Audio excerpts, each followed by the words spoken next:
are.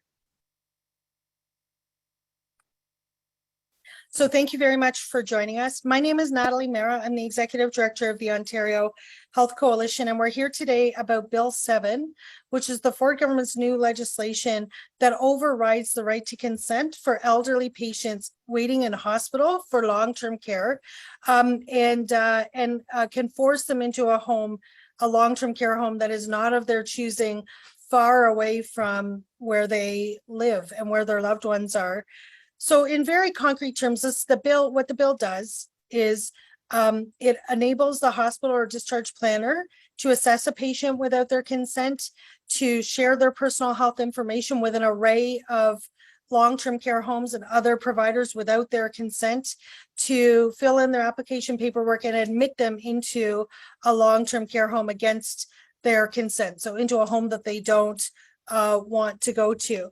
And the bludgeon, the sort of hammer to force consent from the patients is that they'll be charged $400 a day by the hospital if they do not comply and leave to go to the long-term care home that they don't want to go to.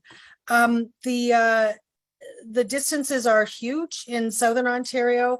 It's up to 70 kilometers away.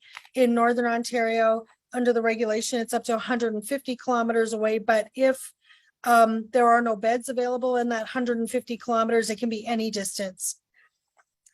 And so obviously this is of huge concern. We've been under enormous pressure from our members and from regular Ontarians who are both furious and frightened that they're going to be forced into their loved ones will be forced into long-term care homes that they don't want to go to, that they may be afraid to go to, that really have terrible reputations for abysmal care or inadequate care, or that may be just far away from them, and so they won't see them again in their lifetimes. This is a really devastating piece of legislation. Obviously, there is a hospital crisis in Ontario. We have for years been, at the forefront advocating that the government undertake the policy measures that are needed to actually address the hospital crisis. They have refused to do so, opting instead to make a policy choice to cut Ontario's hospitals, to downsize beyond all reason, beyond all evidence, beyond any other province in the country. Ontario has now the fewest hospital beds left of any province in Canada. It funds our hospitals at the lowest rate in the country. And so for anyone saying, oh, more money won't make a difference, it actually will make a fundamental difference. And we have a staffing crisis that is unprecedented, yes, but all of the measures that we have called for and others have called for to address that staffing crisis have not been undertaken by the government.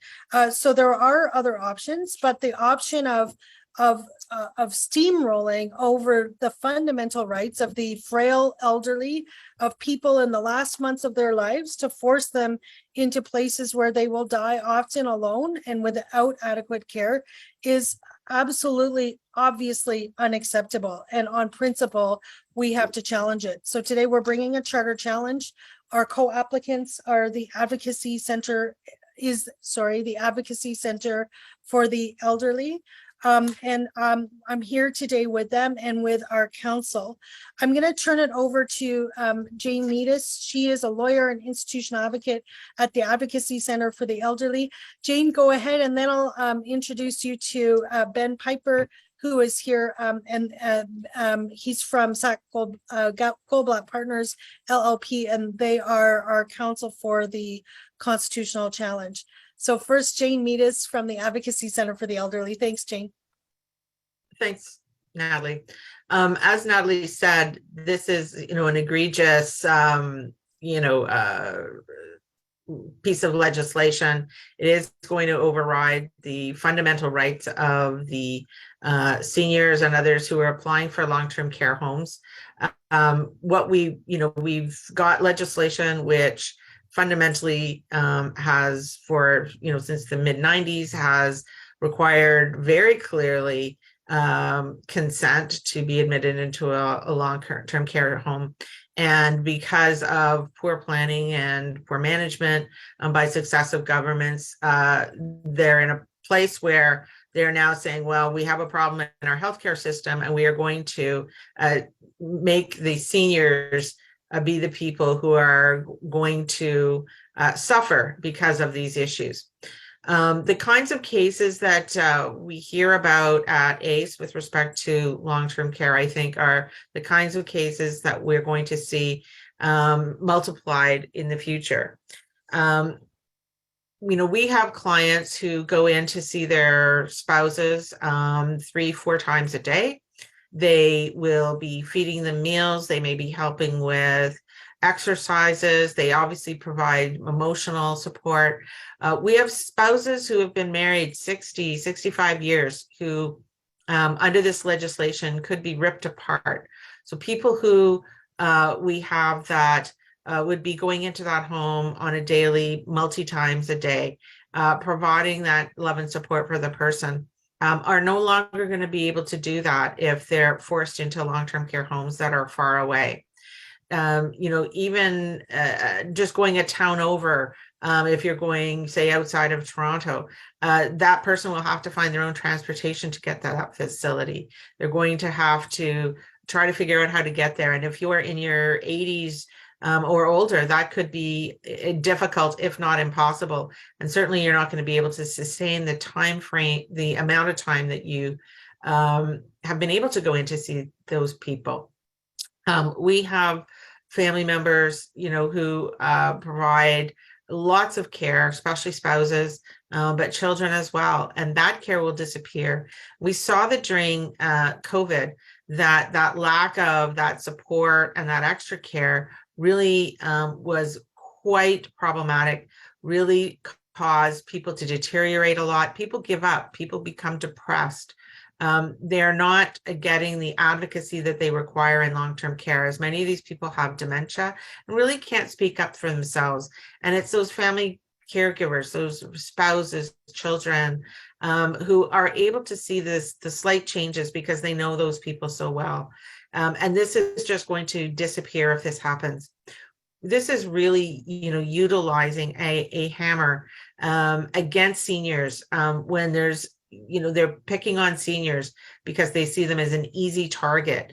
They are, derogatorily referred to as bed blockers. And so they say, well, these people just blocking beds for the people who really need that care. And there's nothing further from the truth. Those people really require that hospital care until they can go into long-term care homes. We're also seeing their personal health information could be sent to any home that could be chosen by the HCCSS and send that information out to homes that they have no desire to go to. There may be other reasons they don't want that personal health information. Everyone else gets their privacy protected, and yet we're going to see more and more people having that protection taken away. The $400 threat really is a threat. They're trying to coerce people into, quote, consenting, but this consent really is not valid. This consent is going to be under coercion, and people are going to end up in places that are inappropriate for them, that cannot provide their care. And I think that we are going to see many people deteriorate quite quickly and likely die much sooner than they should. The government says, well, those people can be moved after they get into the home. They still remain on the crisis list. Right now, the conduit into long-term care is hospitals, and we know that hospital patients are getting preference. So the chance that any of these people being transferred before the end of their life is probably infinitesimal. They are not going to be transferred. These are going to be places where they're going to remain for the rest of their life, which may be shortened due to these transfers. I'm going to turn it over to Ben, who can tell us about the legal aspects of the Charter Challenge. Thank you. Thank you, Jane and Natalie. So as they've mentioned, I think the Ontario Health Coalition and ACE have explained really the egregious deprivations of the rights of these patients, alternative level of care, ALC patients, that Bill 7 puts into place. So I'm going to lay out a bit of the legal framework that we'll be using to launch the challenge. So effectively, the challenge will be launched through an application in the Superior Court of Justice of Ontario under sections where we're going to ask the court to declare Bill 7 as violating Section 7 and Section 15 of the Charter of Rights and Freedoms, and we will ask the court to strike down the operative parts of the law. So the first section under which we're launching the challenge will be Section 7, which protects the fundamental right of individuals to life, liberty, and security of person. In our view, there are quite clear violations of all three parts of Section 7, all three of the protected rights. So we see this with the fact that the bill explicitly removes the right of ALC patients to informed medical consent to medical procedures that are given. The same right to informed consent that is given to every other patient across Ontario is explicitly removed during the process of assessing them and approving them for admission to long-term care homes. This is the only group of patients in Ontario that are targeted and subject to this kind of removal of their right to informed consent. Bill 7 does not allow hospitals to physically move them without consent, but in that case, they're coerced with, effective today, a $400 fine per day if they choose not to accept the admission to the long-term care home. And of course, after a process that has been done without their consent. In truth, we expect that in most cases, in many cases, the coercion will force vulnerable ALC patients and their substitute decision makers to acquiesce much earlier in the process and to see the writing on the wall and to accept that they have to consent to admission to a long-term care home that they would never have otherwise accepted. The bill allows patients to be moved far from their homes, from their families, from their supports. This is particularly true for patients in Northern Ontario who can be moved anywhere in the province where there's a vacant bed. And during this process, the patients who are subject to this bill are exempted from, again, the same private health information protections given to every other patient in Ontario, are clearly not allowed, they're exempted for this particular group of patients when they're being assessed and approved for long-term care home admission.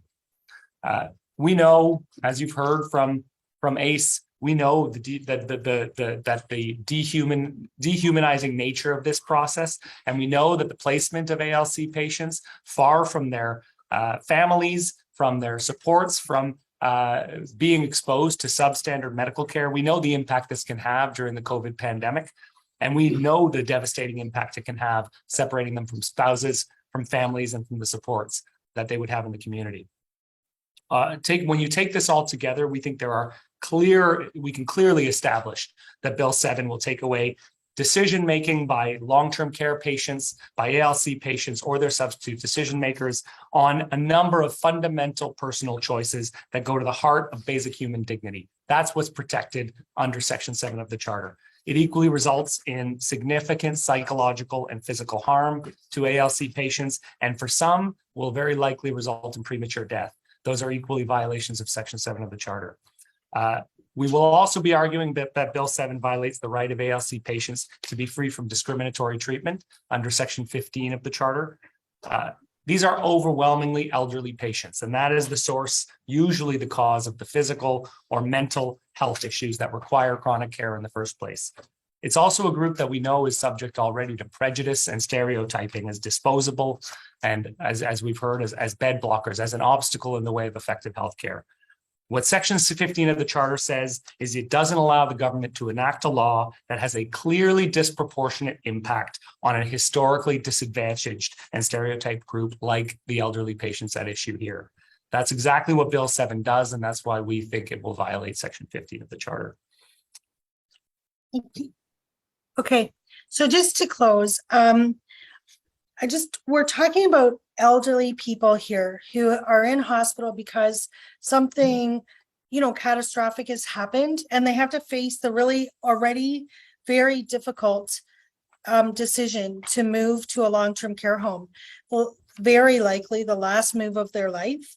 And so the families are grieving. They're dealing with a person who may have dementia, who may have all kinds of complex health problems, the pressures of all of that, and all of the grief of that situation, and then to be enormously pressured to move somebody far away or to a place that you're all afraid of because it's not going to be good, when they're not going to be able to provide for them, is just horrific. We just lived through the pandemic in which we saw, thousands of people dying from preventably in long-term care homes, people dying of depression and of dehydration and starvation when their loved ones weren't allowed into the homes. This is no overstatement. The impact on the lives of the elderly is massive. They are human beings. They have equal rights to compassion and to care as everyone else in our society. These are the last moves of their lives, the last months of their lives. Their lives have value. They cannot just be shipped off against their will somewhere they're free to go, away from their loved ones, where they're most likely will die. It's wrong, and on principle, we have to challenge it. And so we are. So I'll just open it up to questions from the media. We also, I should say, have Graham Webb here from the Advocacy Center for the Elderly as well to answer questions. So are there any questions? Do you want to indicate either in the chat or just come off mute? And sorry, there's a door is banging in the background here. Are there any questions? Hi, Maureen with Blackburn News. Hi, Maureen. I guess my first question is a process for this. What does the timeline look like? What does the process look like?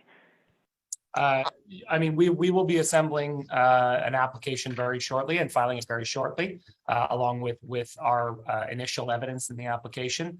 At that point, the government will ask for what time it sees is appropriate to file its evidence and response. We expect that this will be heard at some point in 2023. It is a charter challenge, so it doesn't move at a lightning speed, but we will be pushing for it to be heard as soon as possible, given the egregious deprivations at play. But would expect it to be heard at some point in 2023, given typical court schedules.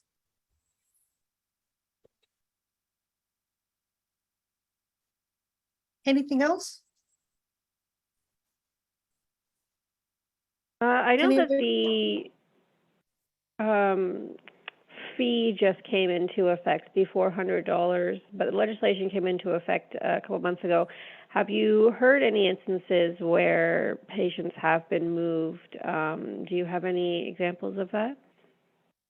Yeah, Jane, do you want to go ahead? Sure. Yeah, we have not yet heard of that. And the reason being is that the people are so afraid of that $400 is that they, consent, but it's not a real consent. They are, really being coerced into accepting beds. So it's really that coercive part.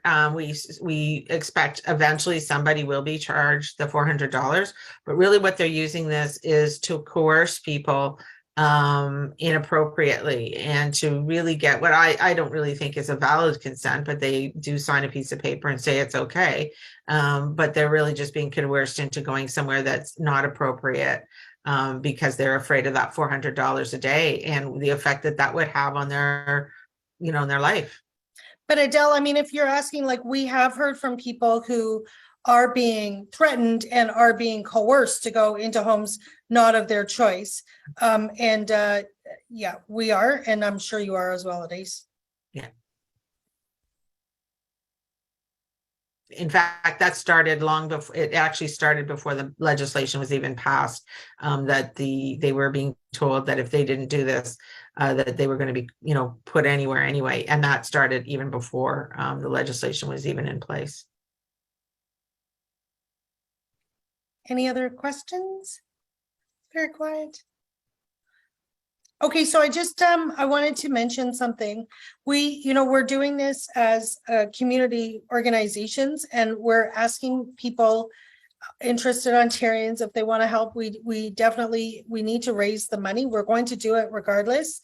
We are moving ahead, but it is going to cost us a significant amount of money. And with the launch of this, we're also launching the fundraising. We know that there are, you know, all kinds of Ontarians are incensed about this and care. We're going to need 1,000 people who can each give $500 to cover the cost of this or something along those lines. And so we're asking people to go to our website and donate.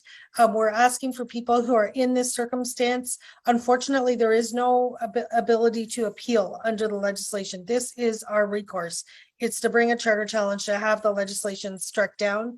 But we're asking people in this circumstance, if they're willing to tell us their stories and willing to speak publicly, to please contact us. And we'll be providing that information to media who are looking for individuals as well. And we have some who contacted us already. So if there are no other questions, thank you. Just one last, in case there are any other questions. Okay, well then, thank you very, very much for joining us. Bye now. Jane, do you want to stay on for a moment? Sure. Thanks.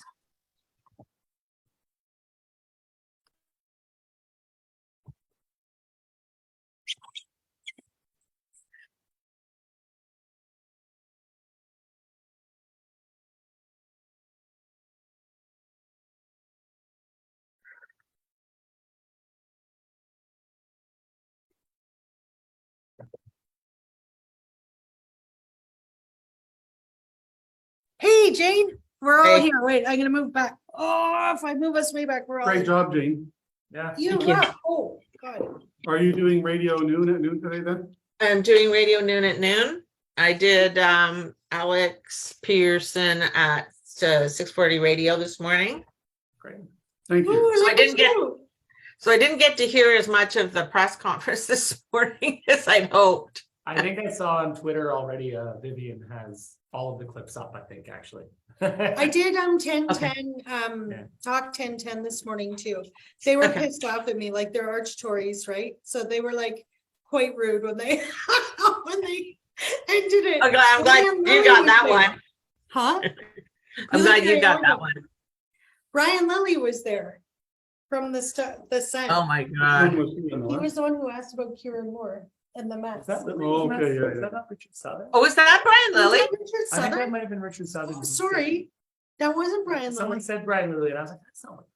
It's like. I don't think so. They were wearing, I saw that. The person was Maybe it was wearing a Richard mask. Southern. Oh, weren't they? wait, I thought he was more slender than that. Okay, that's No. hilarious. I thought it was Brian Lilly with a haircut. Oh. Yeah, well, whoever asked that question, weren't they wearing a mask? Yeah, that's it. Lily would never. So would That's Brian right, 'cause Lilly I be was wearing a thinking, mask? oh, that's No, it's weird this that Lily's guy. wearing a It's mask. this guy. It was Richard Southern. It's him. It was him. Oh, his hair looks Yeah. lighter in real life.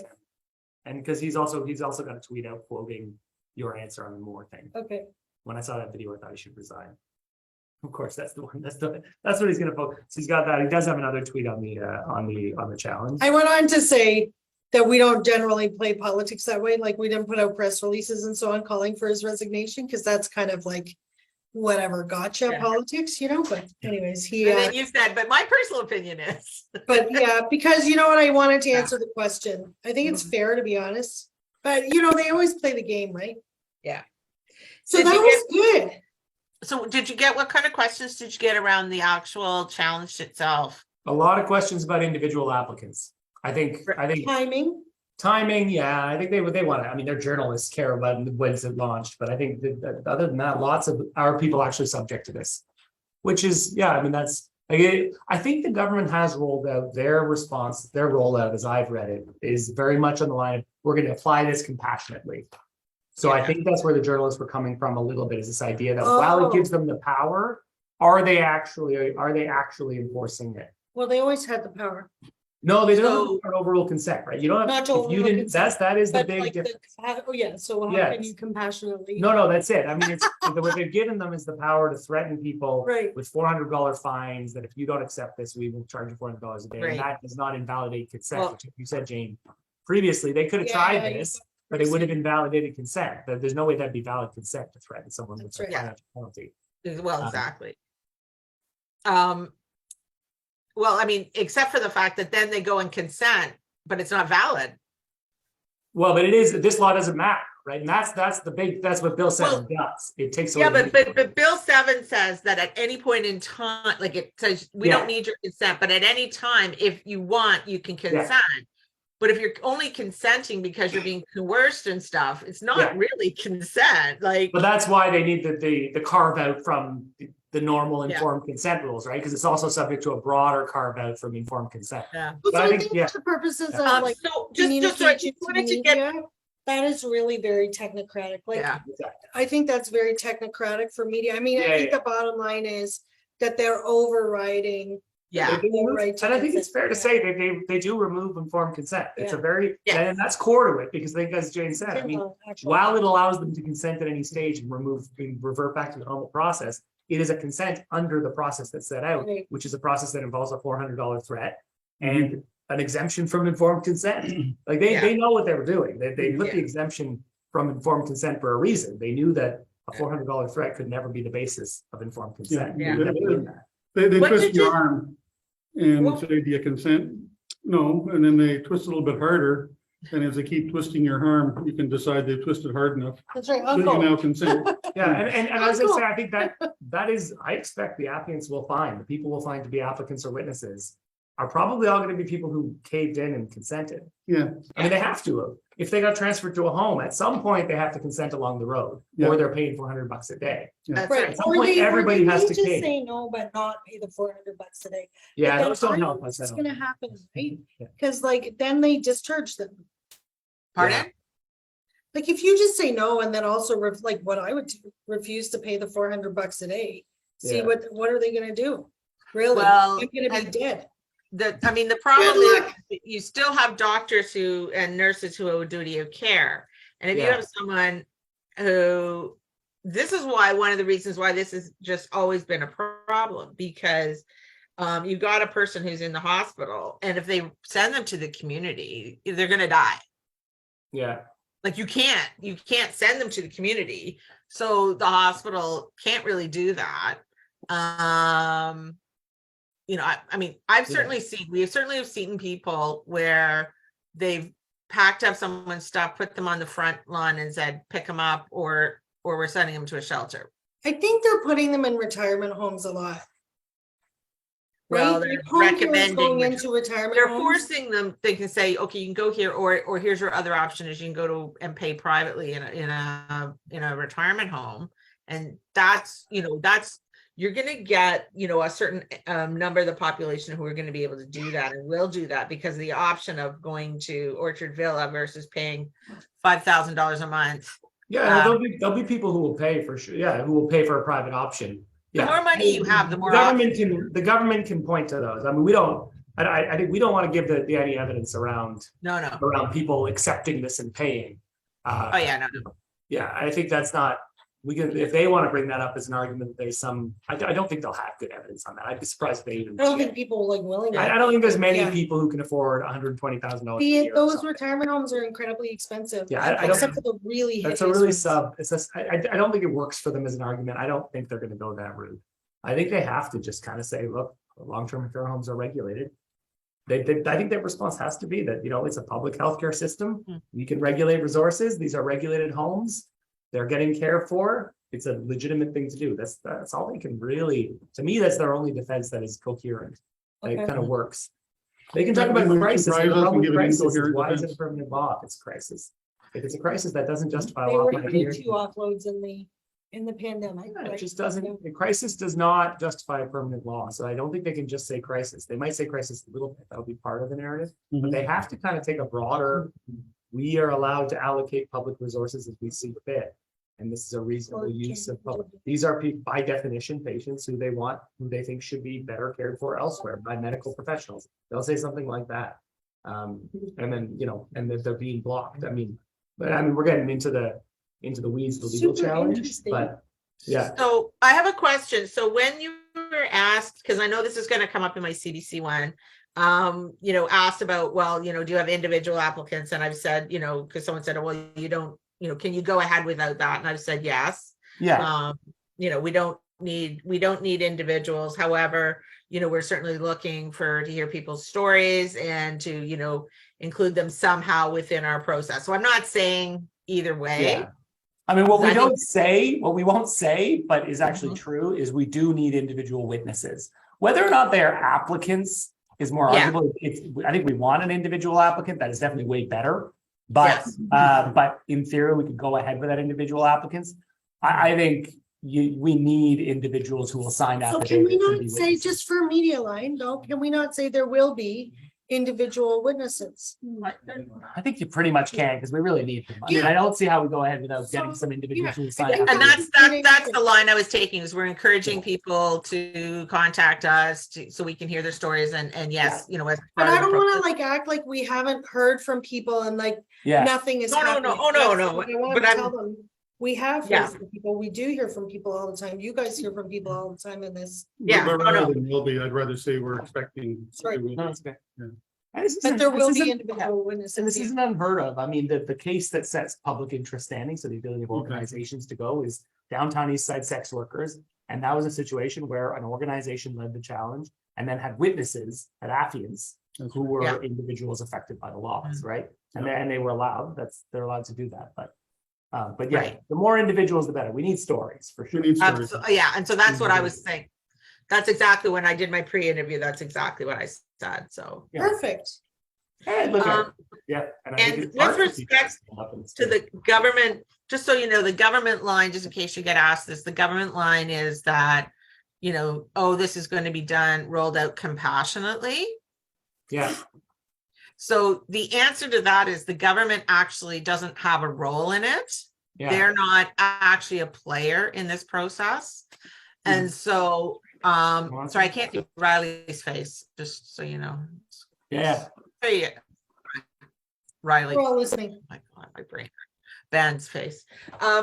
So they can say anything they want, but we know from our experience over the last 20 years is that unfortunately, while some hospitals absolutely will do this compassionately, we know for a fact that there are many hospitals that do not do this compassionately. Why are we giving so much ground? Like override their consent compassionately, share their personal health Yeah. information, I just think we just say like, how do you share someone's personal health information without their permission compassionately? Yeah. How do you force them into a home they don't want to go to till they Yeah. die compassionately? Like, it's just a PR line. I mean, yeah, I tend to agree. I think at this stage, we could just focus on what it takes away. which is Yeah, it takes away their right to informed consent. It Sorry. takes away their right to personal health information protection that is granted to every other patient in the province. And it means hospitals can now override those basic protections that apply in every other Yeah. medical situation. And yeah, I mean, the inference is, as you say, some may do. I agree with Natalie. I don't think we want to see that some will do it compassionately. Some will, sure. And in front of a court, we can admit that some will be compassionate. Others, though, if they're not inclined to be, I mean, let's be honest, the law presumes that this will free up beds. But if So a if person it frees up agrees, beds, then yeah, it doesn't really, the law right. The doesn't old really law would have allowed apply. people to, if you were That's right. compassionately going to So, persuade I someone don't get to the go. Yeah. compassion part. The new Yeah. thing here is you override their consent and you can force them. How do you do that? I tend to agree that where you, what is Compassion. the whole logic So, behind this law is that the old regime did not move enough people out, right? They need to move more people out faster. And they need to override consent to do that. That's what this law presumes. That's the whole basis of why it exists. If you didn't need to override people's consent, then why have the law? That's what they want to Do do. you I agree? think where the compassionate part comes in is where around that reasonable is Yeah. moving from, we're getting consent and we're doing it properly to when are we going to start threatening and doing this other stuff? Because there's that split, right? Yeah. And I so mean, to me, Jane, I think what you I'm not can going to say- talk about it, but No, exactly. What I would, I between think once us. we get to the court and we talk about other less infringing alternatives, I mean, we could say, look, if the problem the government was trying to address was that the process for overriding a really unreasonable person, was too tedious. Well, look, if this law just changed that process a little bit, we're in a different ballpark. I mean, that's a totally different challenge. If all it did was make it a bit of a more expedited process for overruling consent, I mean, this is a totally different ballgame. We'd have that And debate. much easier. That's not what we're facing. What we're facing is a law that just wholesale overrides it Yeah, and exactly. gives the hospitals a bludgeon to force people to consent. That's what we're at, right? Since 1996, they've had the ability to do the Form G application. And Yeah.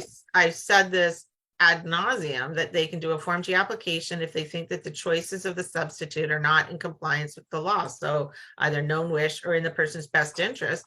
And yet we've never seen one on that basis. We've seen Form G applications with respect to placement where, you know, people wanted to bring mom home and things like that. But I have never seen, nor am I aware of, any cases where they've said putting one home on the waiting list and having someone wait in a hospital for 10 years is not in the person's best interest. By the They've way, never I done that talked application. with, They've never um, done that. I talked with Anthony Dale Yes. in August when they brought in the law. I said to him, Anthony, like, this is the president of the Ontario Who's Hospital Anthony Dale? Association, president of the Ontario Hospital Association. I think I said, Anthony, how many patients are there that are waiting in the hospital for, you know, years for a long-term care home anyways? Like, what are we talking about here? And he said, honestly, Natalie, they say that as a propaganda thing. There really are almost none. Interesting. Right. So like That's fascinating. that is not a So thing. why? In is the this view being of, law? and Who's pushing them to make this law then? If Ke- it's not Anthony Kevin Dale, who is it? Smith in Windsor. Kevin Smith, David Musey, Interesting. Sorry, David Muji in Windsor, Kevin Smith from UHN. Ottawa. I think the person from Newmarket, he said it wasn't the OHA. He said 3 hospital CEOs that the government is close to. oh, no, There's not close. Newmarket. I think it's South Lake. South Lake isn't that in Newmarket? No, that's, yeah. Sorry, yeah. That's right. Yeah, I Yeah. think that's the one. fascinating. So, and anyway, like who Head even of the knows, OHA is saying that. right? Fascinating. And the thing is that I thought from the beginning that it was like Rivera because they were at 96% capacity and they only get full funding if they're at 98. Yeah. And Sienna and like a few of them Yeah, are I are get below that too, the yeah, but threshold. no, Ian Casey, okay, the Canadian Press. Yeah, so I just wanted to mention, like, that is rare. That is not, yeah. that is not who we're defending here. Well, this is, and look, that's evidence that we'll get once we get to, you know, they will have to put forward their affidavit evidence and then we'll get to cross-examine on that. And that's when we can ask for all the disclosure and try to get at a lot of this evidence of like hard numbers about, you know, how many people are actually affected, what do they actually do, you know, all of that we'll be able to get to, but that won't be for a number of months, obviously. But Jane, you yeah. froze. Can you hear us? I can. Okay, Did that's I okay. freeze? Your face is frozen, but we can hear We you. just turn the Do you camera recognize Liz on. Russell? Yes.